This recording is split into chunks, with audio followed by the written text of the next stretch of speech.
Bonjour et bienvenue pour cette nouvelle vidéo de... Premièrement, nous allons parler de la montée de la violence, de l'insécurité dans un certain nombre de nos vies en France. Alors, je vais vous calmer tout de suite sur ce sujet. En réalité, la délinquance, l'insécurité, elle a toujours existé. Elle a toujours existé, mais évidemment, elle est évolutive. Elle est évolutive au fur et à mesure de l'évolution même de la société sur le plan social, sur le plan économique, mais aussi sur le plan culturel. Force est de constater qu'aujourd'hui, sur ces trois aspects, la France aujourd'hui est en face, je dirais, d'une épreuve.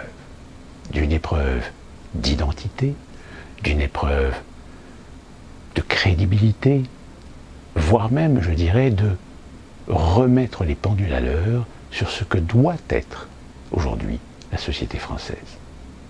Alors, je rassure, la société française a toujours réussi, plus ou moins, à assimiler des populations extérieures, essentiellement pour beaucoup intra-européennes, et donc très souvent de même origine culturelle. Je parle évidemment de la société, des monarchies et des cultures intrinsèques, très souvent influencées d'ailleurs par la chrétienté, et des populations extra-européennes qui, elles aussi, aspirent à trouver dans nos sociétés, dans nos pays, ce qu'elles n'ont pas l'opportunité ni la possibilité d'avoir chez elles. Les premières vagues d'émigration ont souvent voulu voir la France comme étant un Eldorado pour plus de liberté, pour échapper à des destins pour lesquels il n'y avait aucune issue sur le plan social, sur le plan économique. Malheureusement, comme tout contenant, il y a un moment donné où la coupe est pleine. Et il y a un moment donné où il n'y a pas forcément de la place pour tout le monde. Et force est de constater que malheureusement, un certain nombre de personnes issues de l'immigration ont été confrontées, après les 30 Glorieuses, à cet état de fait. C'est que si dans les années 50 et 60, on pouvait très facilement trouver du travail parce qu'il y avait de la demande, parce qu'il y avait des besoins, dès le début des années 70, ces besoins et ces demandes se sont effondrés. Et par conséquent, force est de constater aussi qu'il y a certains aspects culturels intrinsèques à ces origines de l'immigration, n'ont pas facilité les choses. La preuve en est, c'est que aujourd'hui, si l'insécurité et la délinquance, soyons honnêtes, touchent pour une grande partie des personnes issues de l'immigration, alors évidemment qu'on vous rattrapera très rapidement en disant non, ils ne sont pas des immigrés, mais ils sont des Français, ils sont nés en France, parfois 2-3 générations. Oui, sauf que le problème, c'est qu'ils n'ont jamais véritablement coupé le cordon ombilical. D'une part, par rapport aux origines, par rapport à la culture, aux racines, la religion qui aussi a sa part de responsabilité parce que, souvenons-nous, dans les années 90, ces fameux grands frères qui nous alertaient que s'ils réussissaient à pouvoir revenir dans le grand chemin, les plus vieux des jeunes générations, mais que les très jeunes générations, on allait avoir de gros problèmes. Et de gros problèmes tout simplement parce que si au début des années 90, ils étaient les seuls sur le marché pour aider leurs contemporains à s'intégrer à la société française, ce ne fut pas le cas à partir des années 80, milieu des années 90, lorsque les barbus sont arrivés, qui eux aussi ont eu tout intérêt à attirer vers eux une certaine jeunesse un peu perdue, un peu désœuvrée, qui n'arrive pas à s'identifier, qui n'arrive pas à se trouver une place dans la société française. Alors, attention, je ne vais pas revenir sur ce débat à tort ou à raison. C'est quelque chose de fastidieux sur lequel, dans cette vidéo, je ne vais pas m'étaler. Mais le fait est, c'est qu'aujourd'hui, on est en face de ce problème. Mais comme je vous dis tout à l'heure, elle a toujours existé. Elle a toujours existé, pourquoi? Mais parce qu'il y a 30 ans, l'insécurité, il y a 30 ans, elle n'avait que 3 outils pour arriver à vos yeux et à vos oreilles. La radio, la télévision ou les journaux. Or, Souvenons-nous que les journaux avaient une fâcheuse tendance à traiter les problèmes d'insécurité comme des faits divers. Sauf qu'à la fin des années 90, l'Internet est arrivé. Et avec l'Internet, l'information est entrée beaucoup plus facilement dans le quotidien des Français. Par l'intermédiaire d'Internet, des sites d'information. Et n'oublions pas les réseaux sociaux. Les chaînes de télévision se sont multipliées, on a de plus en plus vu des chaînes d'information se développer. Donc forcément, l'insécurité, à un moment donné, on ne pouvait pas passer à côté. On était obligé d'en parler. Sauf qu'en étant obligé d'en parler, on s'est rendu compte que ça soulevait un problème. C'est que la délinquance, d'où naît l'insécurité, elle est majoritairement plutôt d'un côté que de l'autre. Alors, pendant des années, on a essayé d'occulter cet aspect. On a milité pour faire en sorte d'éviter de donner les noms des coupables ou des auteurs. On a fait toujours en sorte d'essayer de jouer de sémantique et de narratif pour éviter justement de proliférer l'image que finalement c'est toujours les mêmes. Et aujourd'hui, à cause de certains réseaux sociaux, certaines réalités commencent à remonter à la surface. Et là, évidemment, les médias ne peuvent pas continuer à jouer à l'aveugle. Et force est de constater qu'aujourd'hui, là où, en plus de ça, bien sûr, je prends en considération le fait que le politicien a aussi un intérêt à se servir, à saisir ces opportunités pour montrer du doigt les politiques de leurs adversaires, qui plus est, même des élus, qui, pour s'assurer leur poste, sont bien obligés de jouer le clientélisme vis-à-vis de certaines communautés qui, pour certaines régions, pour certains départements, pour certaines villes, pour certaines agglomérations, les maires n'ont pas le choix. Sinon, ils ne sont pas réélus. Parce que, non pas parce qu'ils n'arrivent pas à convaincre, mais parce qu'ils n'arrivent pas à faire revenir une partie de leur électorat dans les urnes, parce qu'ils sont foutus de leur gueule, parce qu'ils sont démotivés. Il suffit de voir les taux d'abstention aujourd'hui des élections démocratiques pour s'en rendre compte. C'est que quelque part, vous avez un problème de discordance, de dysfonctionnement entre le paysage politique et le peuple. Quand une majorité de peuple commence à se rendre compte qu'on a fermé les yeux, ou qu'on essaie d'occulter, qu'on essaie de caresser dans le sens du poil certaines communautés, et que de fait, on essaie d'éviter d'aggraver la situation, d'aggraver l'image de ces communautés par le fait de certains individus qui bénéficient parfois de certaines largesses de la justice de par des circonstances. Circonstances évidemment, les prisons, insuffisantes, du fait du communautarisme, du fait d'associations, qu'il suffit qu'il y ait quelques personnalités dans le système judiciaire qui ont des ambitions politiques et se disent « vaut mieux que je joue plutôt la carte de la prudence que la carte de la justice. Donc je vais être souple, je vais être humble, je vais être empathique. »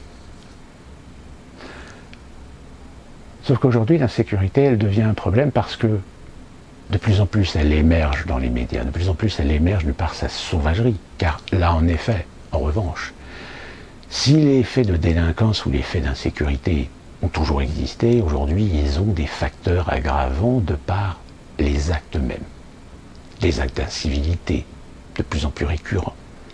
D'une haine, d'une colère, qui s'exprime par de la violence, de la barbarie, de l'ensauvagement. Sauf qu'à l'époque, où on disait que c'était un moyen d'expression pour ces jeunes d'exprimer leur colère contre le système, contre l'échec social, aujourd'hui cet argument ne tient plus. Parce que dans ce cas-là, ça voudrait dire qu'on accepte deux justices, deux sociétés. Or, quand on est en France et que même la déclaration, la Constitution prévoit que tout individu naisse libres et égaux en droit, ben là forcément ça coince. Et ça coince d'autant plus que si derrière vous avez des mouvements d'extrême droite, si vous avez des idéologies qui évidemment récupèrent ces événements pour dire regardez, voilà, ça fait depuis des années qu'on le dit, mais ils ont à la fois raison, ils ont raison et tort.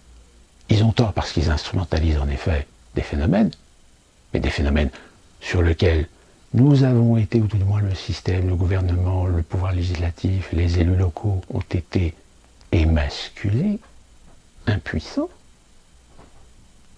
Donc aujourd'hui, on ne fait que récolter l'immobilisme politique.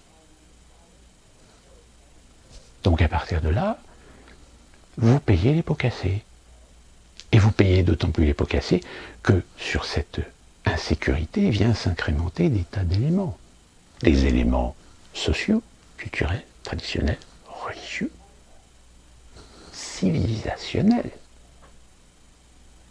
Et du fait que tout ça prend de l'ampleur, au sein même d'une délinquance, au sein même d'une insécurité.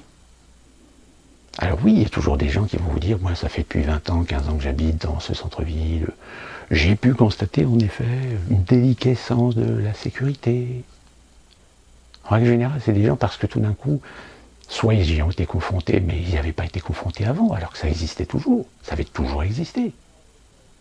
Soit parce que, bah oui, par l'intermédiaire de la télévision, de la radio, à force d'entendre, les gens qui habitent le centre-ville de Nantes, de dire oui, bah c'est vrai qu'il y a de l'insécurité qui s'est développée. Oui, elle s'est développée. Sauf qu'avant, on ne la voyait pas. Avant, on fermait les yeux. Par idéologie. Par complaisance. Sauf qu'aujourd'hui, cette insécurité, eh bien, à force de ne pas l'avoir traitée en temps et en heure, comme je vous l'ai dit, elle a pris une proportion, pas uniquement en matière d'actes, mais en matière d'intention, d'ambition. Ça joue énormément sur les humeurs, ça joue sur les tendances, ça joue sur la valeur. Parce qu'aujourd'hui, si vous voulez acheter un appartement en plein centre-ville de Nantes, il est évident que vous avez plus de chances de payer un appartement moins cher que si vous aviez voulu l'acheter il y a 10 ans. Et du coup, évidemment, le marché de l'immobilier va en prendre plein la gueule. D'autant plus que, comme le phénomène qui est en train de se passer à Paris, c'est que vous avez des gens qui commencent à se dire que ils ont des opportunités de par leur activité professionnelle de ne pas forcément rester dans une grande ville, ou de ne plus avoir besoin de sortir, ou de rester dans une grande ville, et de partir en province. Donc vous voyez le sujet de cette insécurité, il est un petit peu modelé, selon les idéologies, suivant ce que les gens veulent en faire percevoir. Mais en revanche, le constat de fait que l'ensauvagement, qui en réalité, lui, s'est développé, va à un moment pousser des gens à ne plus se laisser faire. Alors oui, à outil de comparaison, aux États-Unis, vous savez qu'il y a beaucoup de gens qui critiquent le fait que des gens portent des armes. Oui, en effet, c'est un problème. Mais force est de constater que moi-même qui vivais aux États-Unis, aujourd'hui je peux me permettre de faire des choses que je ne pourrais jamais faire en France. Je ne pourrais jamais laisser les portes de ma voiture ouvertes. Je ne pourrais jamais laisser quelque chose à l'intérieur de mon véhicule sans prendre le risque qu'on pète la glace pour me les piquer. Et surtout, si des individus commencent à s'amuser à foutre le bordel, il y a des chances qu'à un moment donné, il y ait des gens qui interviennent. Et c'est ce qui se passe très souvent aux États-Unis. Alors qu'en France, force est de constater qu'en règle générale, il ne se passe pas grand-chose. Il ne se passe pas grand-chose, pourquoi ? Parce que les gens ont peur. Allez savoir. Vous voyez les gens s'agresser entre eux. Allez savoir qu'est-ce qu'ils ont dans la poche. Un couteau, un pistolet. J'ai pas envie de me prendre un coup de couteau parce que j'interviens. Phénomène de peur. Je vous rassure, dans les grandes villes américaines, dans les grandes métropoles, ce sentiment est le même. C'est pour ça que vous voyez souvent des vidéos de gens qui se tapent sur la gueule. Et il y a des gens qui sont plus tendance à filmer que à essayer d'interférer ou d'essayer de s'opposer, de s'interposer. Et donc je disais, quelle est la conséquence de tout ça? La conséquence, elle est évidente. Comme je vous l'ai dit, il y a un moment donné où il y a des Français qui vont en avoir marre. Et que ça va être la politique du œil pour œil, dent pour dent. La fameuse loi du talion. Et je suis désolé de vous dire ça, mais dans la culture française, culture latine, au sang demi-chaud, il y a un moment donné où certains Français vont reprendre du poil de la bête. Ils vont commencer peut-être à faire des missions punitives. Et du fait de ces missions punitives, on va faire monter les enchères du racisme, on va faire monter les enchères de l'antisémitisme, enfin de tous ces arguments que l'on trouve très souvent pour contredire le fait. Mais je peux vous garantir une chose, c'est que si un jour vous avez des caïds, des bandes, des violeurs, des agresseurs, qui finissent avec la tête sur le bitume, et sur lequel ils ne se relèveront jamais, là tout d'un coup, nous allons déclencher, peut-être pas forcément une guerre civile, mais au moins quelque chose qui risque d'avoir un impact où forcément les tensions vont de plus en plus augmenter. Parce que cette insécurité, elle est une des branches de ce dont je vous parle très souvent, c'est-à-dire la théorie du chaos. Naomi Klein, si vous n'avez jamais lu son livre, je vous invite à vous le procurer.